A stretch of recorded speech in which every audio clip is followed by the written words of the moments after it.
Hi all, my name is Khyati Naik, and our project for today is to analyze a social network using the Network X library in Python. It aims to provide insights into structure and dynamics of social network, particularly in the context of a karate club. Now let's talk about the dataset.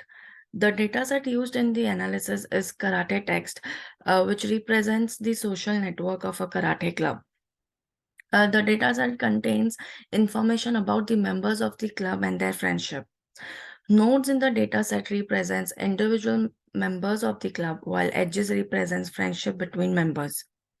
Some of the insights we can get from the social network are as follows. Firstly, we can gain insights into the relationship and interactions within the karate club.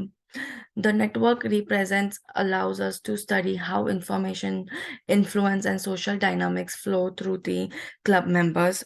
And lastly, exploring the network can provide valuable information about key individuals, subgroups, and overall network structure. Now, let us see why social network analysis are important. Social network analysis is a powerful tool for understanding social systems, communities, and organizational structures. It allows us to uncover patterns, identify influential individuals or groups, and explore the spread of information or behaviors within a network. In the context of Karate Club, social network analysis can provide insights into friendship patterns, leadership dynamics, and social cohesion. Moving on to our objective of the analysis, the main objective of the analysis is to apply network analysis techniques to the Karate Club dataset using Network X. By calculating the centrality measures, comparing groups, and visualizing the network, we aim to gain a deeper understanding of social network characteristics. The analysis will provide insights into the centrality of individuals, the formation of subgroups, and potential implications for the social dynamics of the karate club. First, let us see what are the important terms that we are going to use in our project. First one is centrality measures. Centrality measures are the key matrices used to analyze the importance and influence of node within a network. They provide insights into structural properties and dynamics of the network, highlighting the nodes that play critical roles. In our analysis, we focus on two centrality measures, degree centrality and eigenvector centrality. Now let us see what is degree centrality. Degree centrality is the simplest centrality measure and represents the number of direct connections a node has. It measures the popularity or prominence of a node based on the number of edges it has. Degree centrality ranges from 0 to 1, with higher values indicating nodes with more connections. Now let us talk about eigenvector centrality. Eigenvector centrality takes into account both the number of connections a node has and the importance of those connections. It assigns higher centrality scores to nodes that are connected to other highly central nodes. Now coming back to our project, in our code, degree centrality is calculated using the nx.degree centrality function, which returns a dictionary of node to degree centrality values. Eigenvector centrality is calculated using the nx dot eigenvector centrality function, which returns a dictionary of node to eigenvector centrality values. These centrality measures can be used to analyze various aspects of the network, such as identifying key players, understanding information flow, or detecting potential bottlenecks. We can see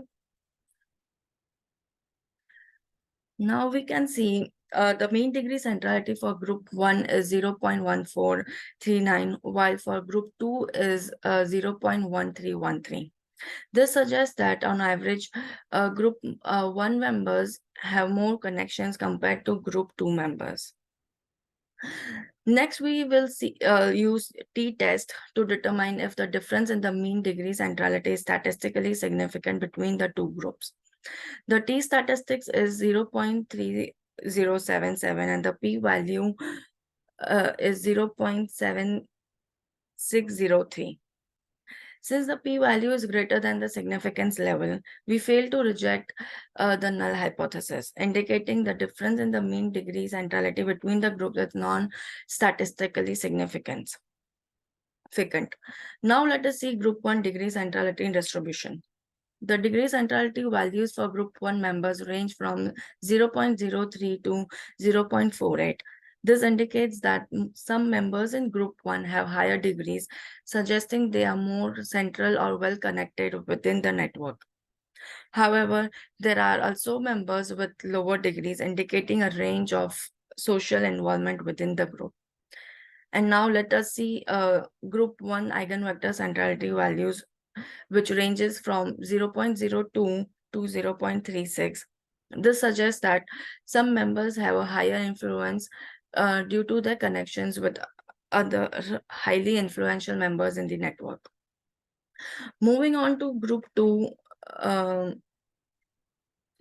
degree centrality distribution, we see that the degree centrality values for group 2 members ranges from 0.06 to 0.51.